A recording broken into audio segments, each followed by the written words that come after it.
Welcome back to our channel, dear seekers of wisdom and wonder. It is a true joy to have you here once again. Whether you're a returning friend or a new soul curious about the hidden truths of life, today's journey is one that will open doors within your perception, doors that perhaps you didn't even realize existed. Together, we will explore a phrase that sounds poetic, perhaps even mysterious at first glance. One flower, one world, one leaf, one Tathagata. These aren't just words, they are portals into a reality far deeper than the one we rush through each day. This episode is not about ancient mythology or spiritual theory. It is about how the smallest things in life, yes, even a flower blooming unnoticed on the side of the road, can reveal the grandest truths about existence. You may be wondering, how can something so small represent something as vast as a world, or a single leaf symbolize enlightenment itself? Let's unfold this slowly, and as we do, allow your heart, not just your intellect, to listen. Imagine this. It's a gentle afternoon. You are walking alone through a quiet park, a breeze brushing past your face. The world is still, the air smells of earth and green. As you glance downward, your eyes catch a small wildflower pushing its way through a crack in the pavement. It is delicate, barely there. No one seems to notice it, no one applauds it, but it blooms anyway. That little flower, unseen and uncelebrated, is expressing its full being. In that moment, if your awareness is quiet enough, you may feel something shift inside you. A hush falls upon your thoughts. Your breath slows, time softens. It is as if the universe whispers through that flower, "I am here. I have always been here. Do you see me now?" That is the heart of what Buddha meant. One flower, one world. Not metaphorically, literally. Every flower holds within it an entire world of causes, conditions, interactions, transformations. That single blossom exists because of sunlight, rain, soil, peace, gravity, space, and time. It is not isolated. It is an intersection of infinite forces. It is life's intelligence made visible. And the same is true of you. You are not a separate entity walking through a disconnected world. You are a web of relationships, of unseen energies, of inherited moments and choices. Your body is made of stardust, your breath is borrowed from trees. Your thoughts ripple through the collective mind. You are, in the most literal way, a world unto yourself, just as the flower is. And now, consider the leaf. One leaf, one Tathagata. Tathagata is a Sanskrit term often used to refer to the Buddha, the awakened one. So why would Buddha point to a single leaf and say that it too embodies enlightenment? Let's look closer. A leaf, in its short life, teaches more than many books ever will. It is born in silence, grows with surrender, dances with the wind, turns golden with age, and falls without resistance. No leaf clings to its tree when the season changes. It lets go. It returns to the earth and becomes nourishment for new life. Is that not enlightenment?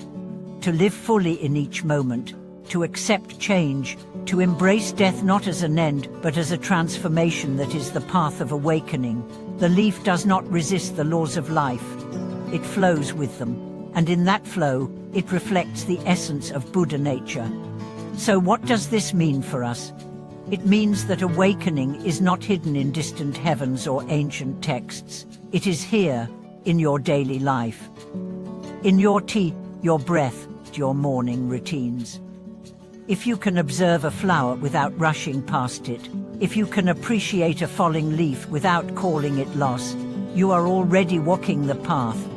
Many people think enlightenment is some grand explosion of understanding, but more often, it is a softening. A subtle clarity, a quiet recognition of what has always been present but unnoticed. Enlightenment is not an arrival. It is a way of seeing. You may wonder, then why don't we see it? Because we are too busy, too distracted. We chase bigger houses, faster cars, louder recognition.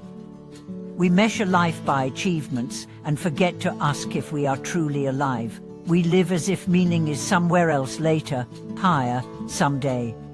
But the Buddha reminds us, it is here, now, in a blade of grass, in the warmth of the sun, in the tears that fall when no one is watching. The sacred does not hide, we just forget how to see. Let me tell you a story. There was once a Zen master who lived in a small hut at the edge of a forest. Every morning, she would walk into the woods, sit by a stream, and watch the leaves drift in the water.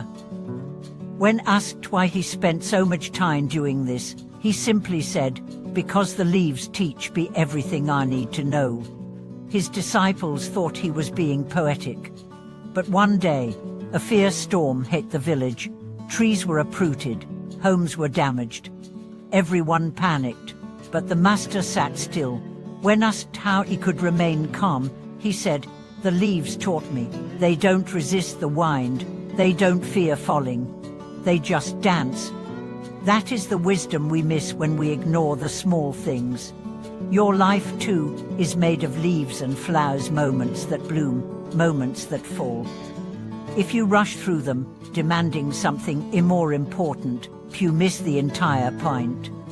But if you slow down, if you bring your full presence to even the most mundane experiences, you begin to see the world in a new light. And that light is the Buddha within. This is not about religion.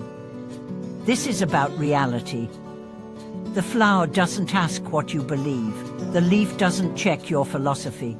They simply invite you to see, to feel, to awaken. So what can you do? You don't need to move to a monastery or memorize sacred texts. Just begin where you are. Take 10 minutes a day to observe something natural, a flower, a tree, the sky. Watch it as if it were your teacher. And it will be. Breathe deeply, eat slowly, listen wholly, speak kindly, live gently. These are the petals of the inner flower. These are the roots of the awakened life. And when you forget, as we all do, return to the leaf.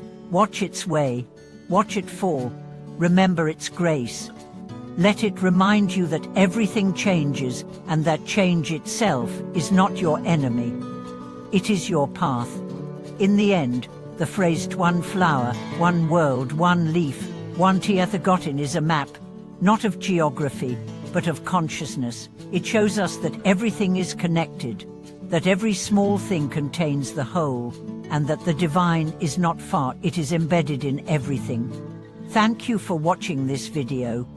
If this message resonated with you, if you've ever had a moment when a small thing opened your heart in a big way, share it with us in the comments. Let's create a space where we remind each other how to see again.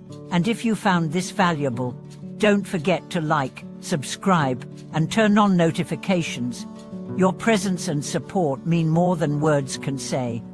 Until next time, walk slowly, breathe deeply, and remember the sacred is already here.